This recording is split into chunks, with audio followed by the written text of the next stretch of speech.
إن الحمد لله كفى وسلام على عباده الذين اصطفى أما بعد فأعوذ بالله من الشيطان الرجيم بسم الله الرحمن الرحيم ولو أنهم إذ ظلموا أنفسهم جاءوك فاستغفروا الله واستغفر لهم الرسول لوجدوا الله توابا رحيما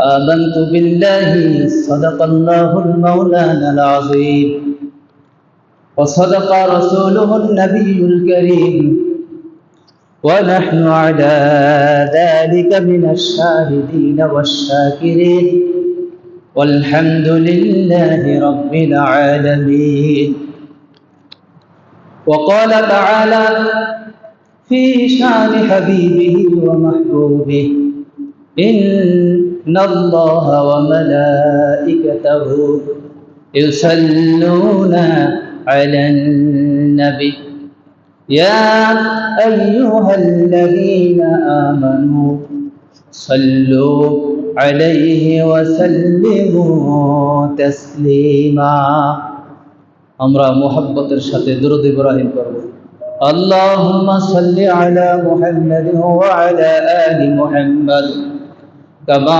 সাল্লাইতা আলা ইব্রাহিম ওয়া আলা আলি ইব্রাহিম ইন্নাকা হামিদুম মাজিদ اللهم بارك على محمد وعلى آل محمد كما باركت على إبراهيم وعلى آل إبراهيم إنك حميد مجيد يا رب صل وسلم دائما أبدا على حبيبك خير الخلق كلهم بلغ العلا بكماله كشف الدجى بجماله حسنت جميع خصاله صلوا عليه وآله لا إله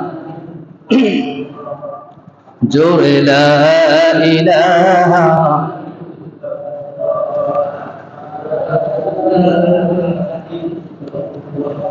لا إله إلا الله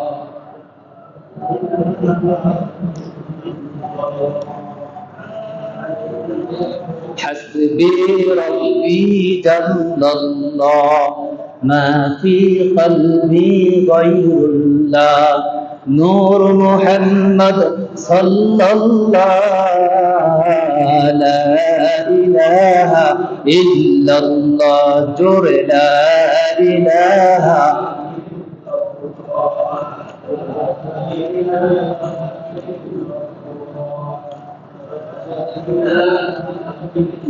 ओ है दहशत बशर लेकिन तशहुद में अज़ानों में जहाँ देखो खुदा के नाम का बाद उनका नाम आए ला इलाहा इल्लल्लाह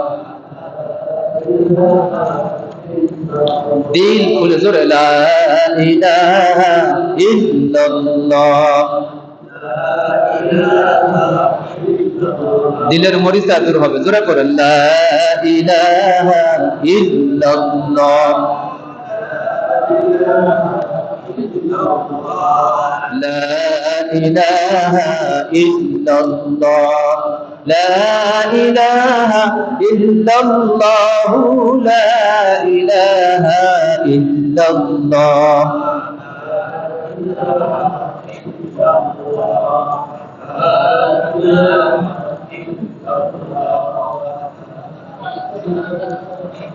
লা ইলাহা ইল্লাল্লাহু মুহাম্মাদুর রাসূলুল্লাহ সাল্লাল্লাহু আলাইহি ওয়াসাল্লাম। আল্লাহ পাকের দরবারে শুকরগুজার হচ্ছি যে আল্লাহ তাআলা রবিউল আউয়াল মাস শেষ জুমা অসংখ্য অগণিত মানুষের ভিতর থেকে নির্বাচিত করে স্বাধীন বেশে সুস্থ সবল রেখে যে আল্লাহ তাআলা গোলামির কাতারে নামটা লিখায়া মসজিদ পর্যন্ত কবুল করলেন, এই জন্য দিল দিয়া মহব্বতের সাথে আদায় করছি আলহামদুলিল্লাহ। সম্মানিত সুধী, রবিউল আউয়াল মাসের শেষ জুমা, হয়তো খতিব সাহেব হুজুর সিরাতের উপর যথেষ্ট আলোচনা করেছেন, তথাপি রবিউল আউয়াল মাসেই যেহেতু রয়েছে আমরা, আমি সিরাত থেকেই অল্প সময়ের ভিতরে ছোট মানুষ ইনশাআল্লাহ কিছু আলোকপাত করার চেষ্টা করব পঠিত আয়াতের আলোকে ইনশাআল্লাহ। ওয়া মা তাওফিক ইল্লা বিল্লাহ। আমরা আসলে কোন নবীর উম্মত? প্রত্যেকটা বাড়িতে বিভিন্ন রকমের নভেল, নাটক, কিচ্ছা কাহিনীর বিভিন্ন বই থাকে, ম্যাগাজিন থাকে, কিন্তু আমরা কোন নবীর উম্মত? দেশি বিদেশি অনেক রকমের খবরই আমরা জানি, বাচ্চাদেরকে উৎসাহিত করি, এগুলো জানা দরকার, বাস্তব জীবনে এগুলো প্রয়োজন।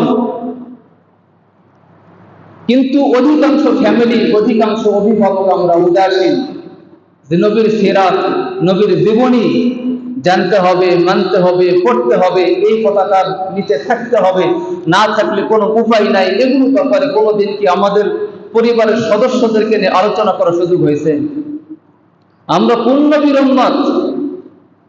পৃথিবী সৃষ্টির শুরু থেকে নিয়ে যত আম্বিয়া আলাইহিমুস সালাম দুনিয়াতে আগমন করেছেন, সমস্ত নবীগণ নিজ নিজ মিশন, নিজ নিজ দায়িত্ব পালন করার পাশাপাশি এই খবরটাও দিয়েছেন যে আমাদের পরে এমন একজন পয়গম্বর আসবেন যার আগমনের মাধ্যমে নবুয়তের দরজার তালা লেগে যাবে, আর কোন নবী আসবে না, নবীর উপরে নবী নাই, যার নাম হবে আহমদ মুজতফা মুহাম্মদ মুস্তাফা সাল্লাল্লাহু আলাইহি ওয়াসাল্লাম।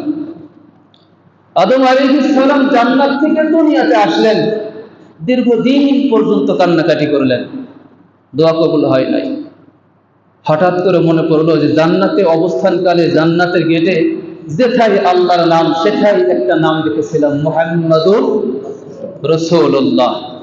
আদম আলাইহিস সালাম বুঝে নিলেন অবশ্যই আল্লাহ তাআলার একান্ত প্রিয়, নির্বাচিত, একদম নিকটের মাহবুব, প্রিয় কেউ হবে, বিধায় যেথায় আল্লাহর নাম সেখানেই তার নাম। সুতরাং যখনই মুহাম্মাদুর রাসূলুল্লাহর নাম নিয়ে, ওসিলা নিয়ে দোয়া করলেন, আল্লাহ তাআলা সাথে সাথে তওবা কবুল করেছেন। আদম আলাইহিস সালাম থেকে নিয়ে সমস্ত আম্বিয়া আলাইহিমুস সালাম, নবীজির শান, নবীজির মান, নবীজির মর্যাদা, নবীজির সব বিষয়গুলো দেখে বলেছিলেন, আল্লাহ আমাদেরকেও যদি ওই নবীর উম্মত বানায় পাঠায়া দিতেন। সুবহানাল্লাহ। হাদিস শরীফের মধ্যে আসছে সকল নবীগুলো এই আবেদন করেছিলেন যে আল্লাহ আমাদেরকেও যদি ওই নবীর উম্মত বানায় পাঠাইতেন।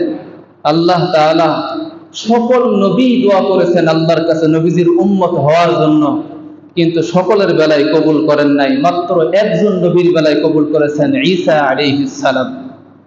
আল্লাহ তাআলা তাকে উঠায় নিয়েছেন, জীবিত অবস্থায় চতুর্থ আসমানে আছেন। আল্লাহর কোরআন বলে কিয়ামতের আগে আবারও দুনিয়াতে আগমন করবেন, নবী হিসেবে না উম্মত হিসেবে? উম্মত হিসেবে আসবেন।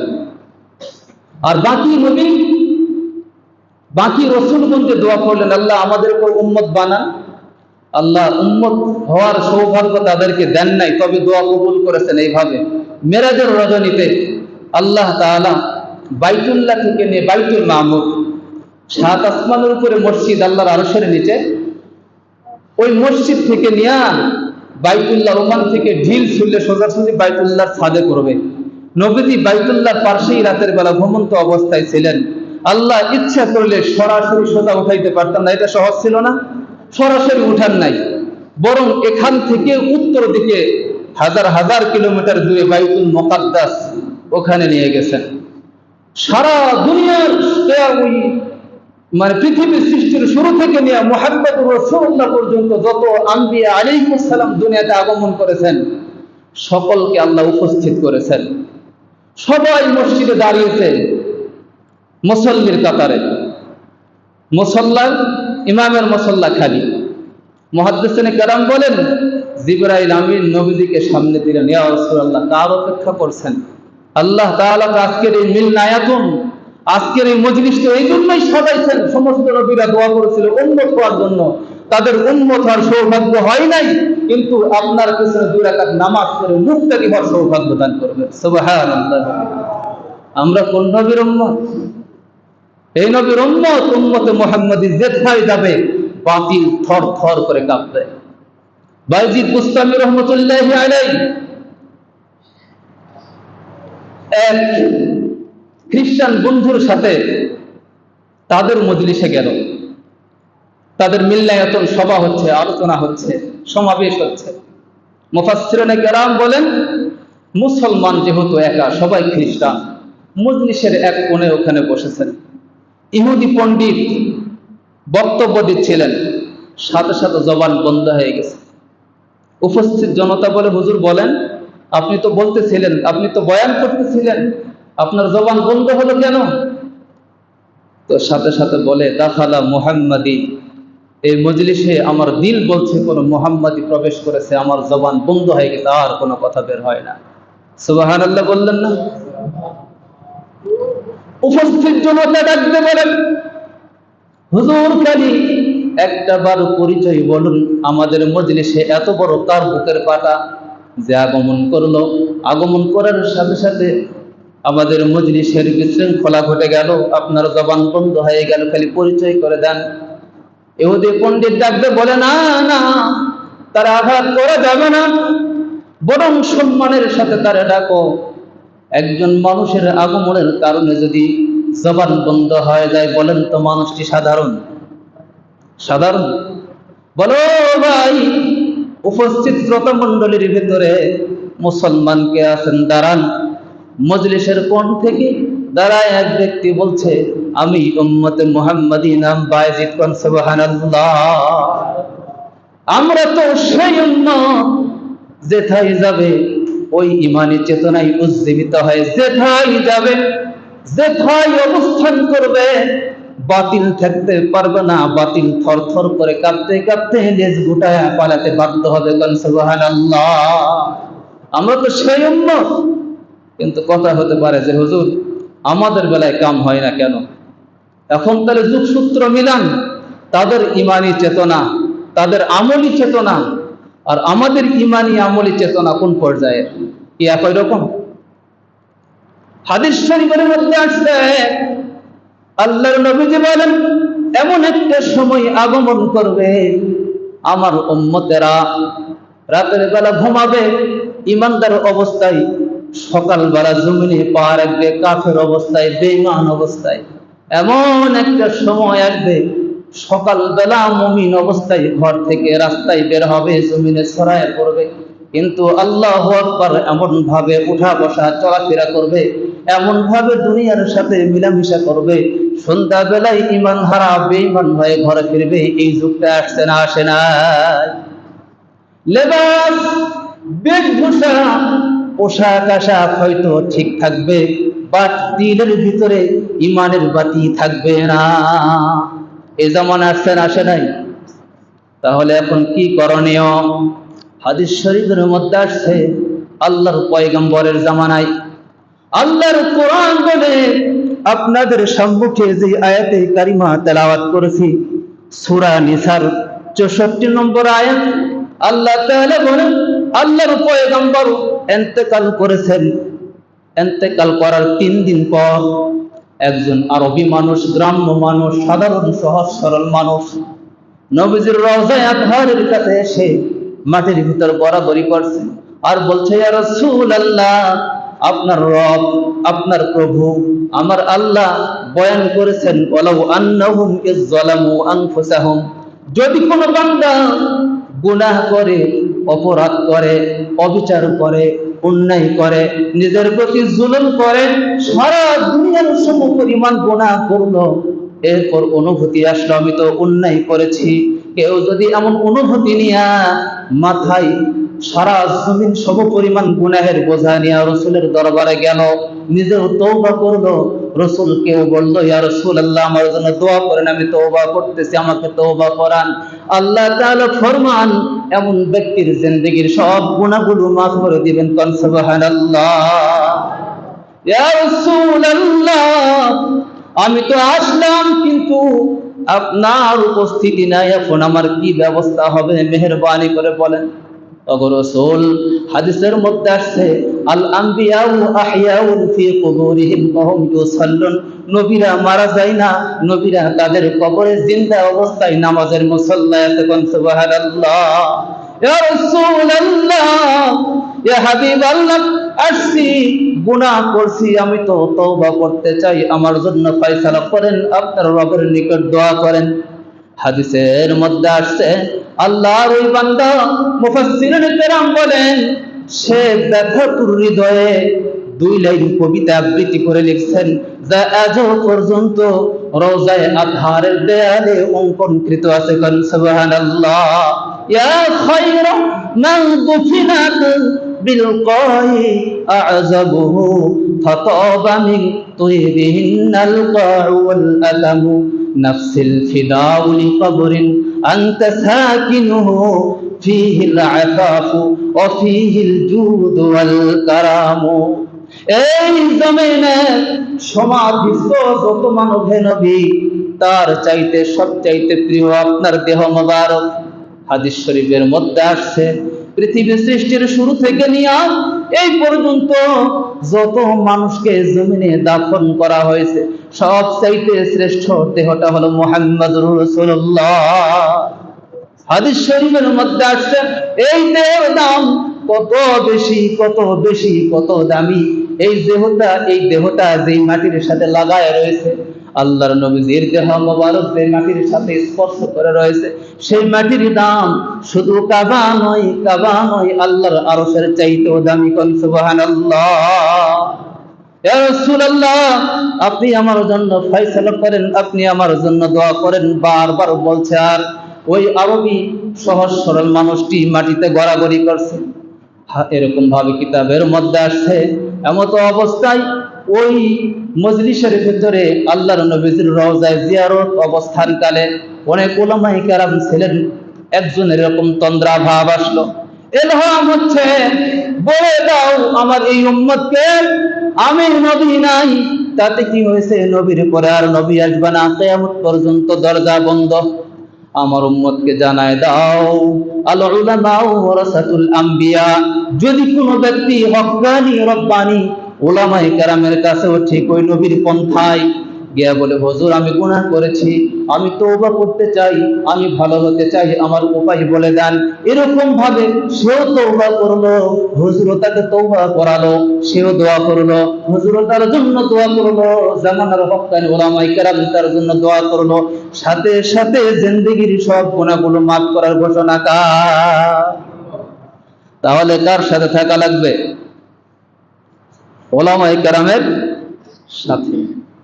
এই কথাটা আমার নয়, এই কথাটা আল্লাহ তাআলাই বলেছেন মসজিদে নববীতে। মসজিদে নববীতে রিয়াজুল জান্নার এক পাশে উঁচু একটা জায়গা আছে, নাম হলো সুফা। এইটা হলো রাসূলুল্লাহ সাল্লাল্লাহু আলাইহি সাল্লামের মিলনায়তন।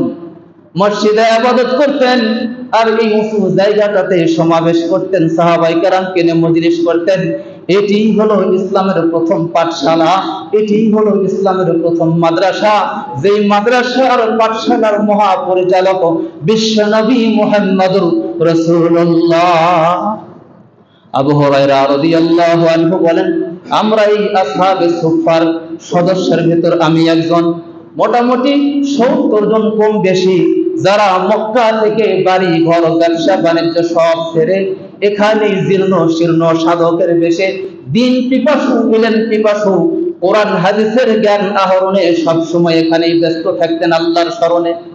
এই সাহাবী আবু হুরায়রা রাদিয়াল্লাহু আনহু বলেন কখনো কখনো সময় এরকম হয়ে যেত অন্যান্য সাহাবীরা তো ব্যবসা বাণিজ্য নিয়ে ব্যস্ত, বাড়ি ঘর ব্যবসা বাণিজ্য নিয়ে ব্যস্ত, কিন্তু আমরা মাত্র 70 জন কম বেশি এরকম কয়েকজন সাহাবী এখানেই পড়ে থাকতাম, কিছু পেলে খাইতাম, না হলে মাটি কামড় দিয়ে পড়ে থাকতাম।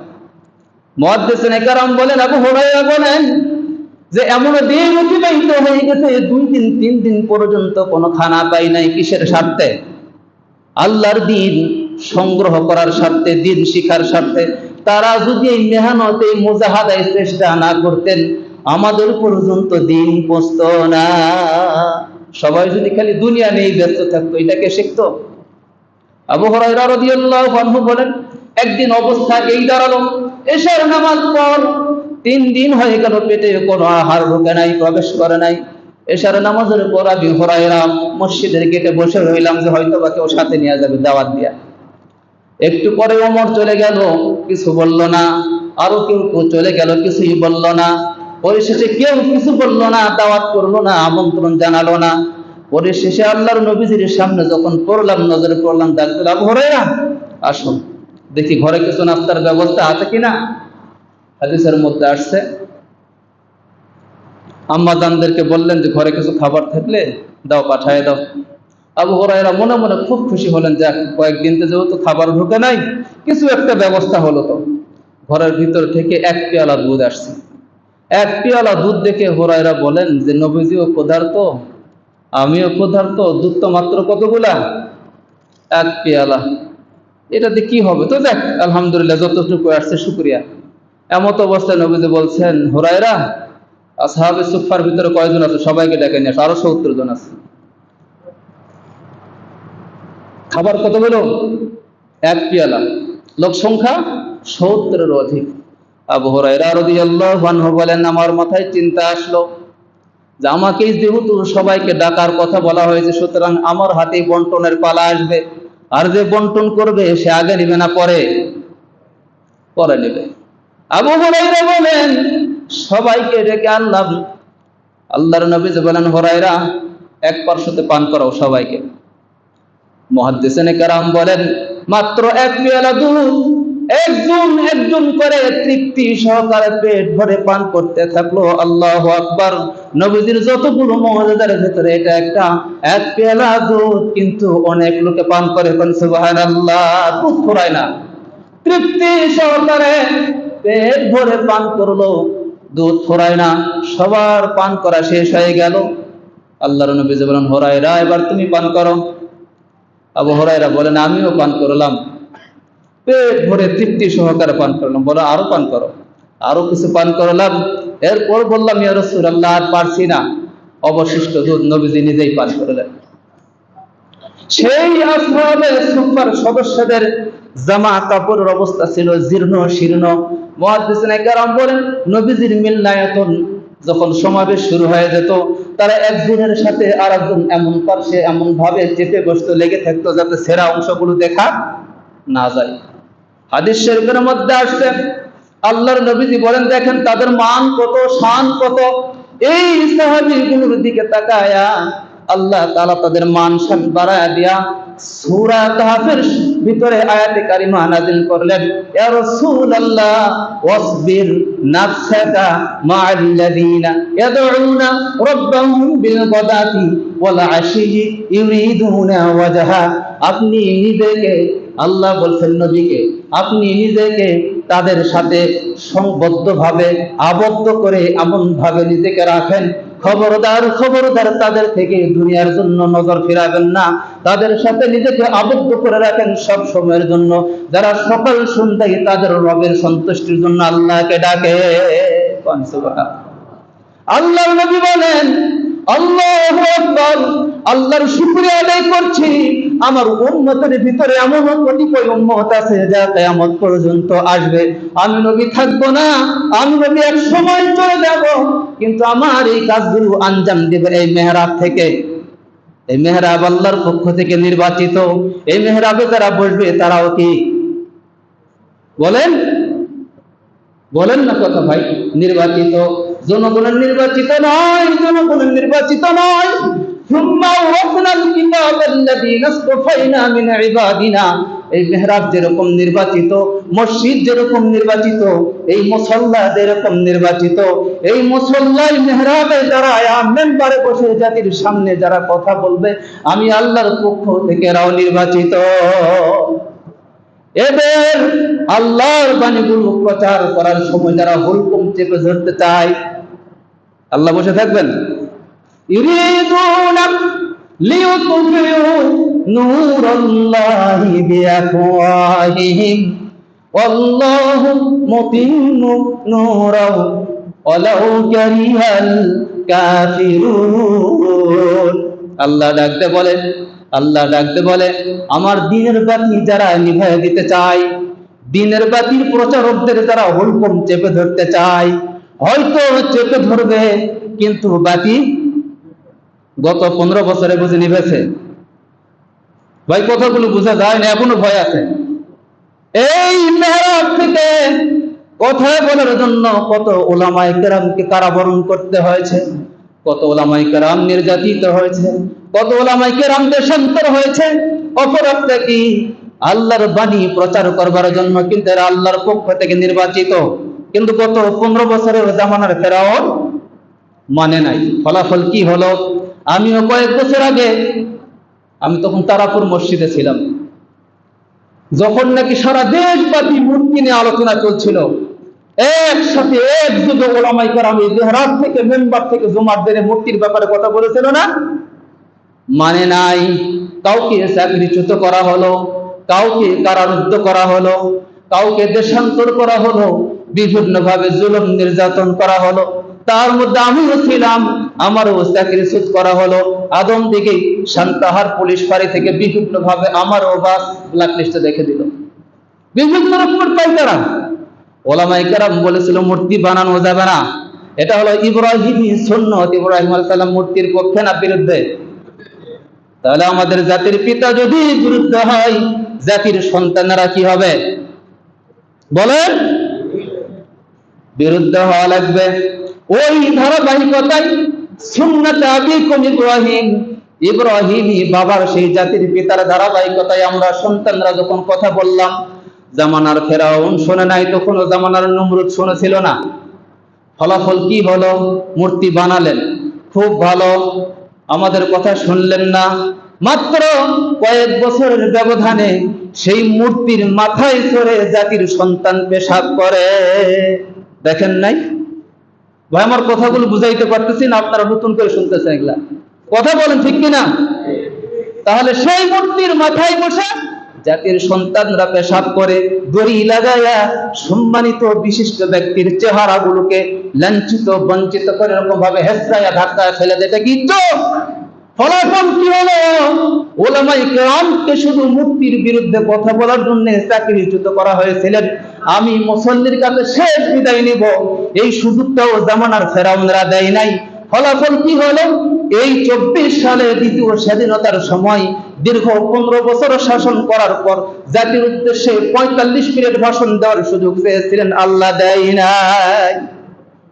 দিয়েছেন? আপনি জাতির দ্বারা ভোটে নির্বাচিত অথবা নির্বাচিত নয়, যদি নির্বাচিত হন জাতির দ্বারা, কিন্তু আমরা নির্বাচিত কার?